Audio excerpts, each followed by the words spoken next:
નવસારીમાં મહાશિવરાત્રી પર્વમાં મહાદેવની અનોખી આરાધના જોવા મળી રહી છે। સદલાવ ગામના શિવભક્ત હેમંત પટેલે 1 ટન ઘીથી શિવજીની મનમોહક પ્રતિમાઓ અને ઘીના કમળ તૈયાર કર્યા છે।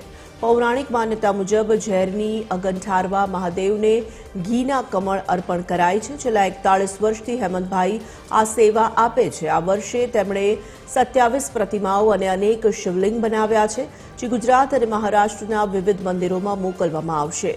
ખાસ વાત એ છે કે તેઓ આ કલાનો કોઈ ચાર્જ લેતા નથી। એમાં અમે જે ઘી ઉપયોગ કરીએ છીએ એમાં કોઈ પણ મિક્સ કરતા નથી, મીણ કે કંઈ જ મિક્સ કરતા નથી, ફક્ત ને ફક્ત ઘીની મૂર્તિ બનાવીએ છીએ।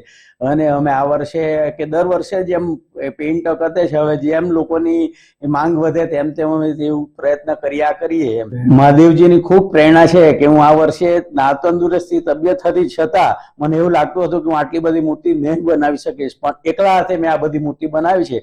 અને જ્યારે લોકોને ખબર પડી કે તંદુરસ્તી ખરાબ છે ત્યારે મને મદદ કરવા પણ આવ્યા છે।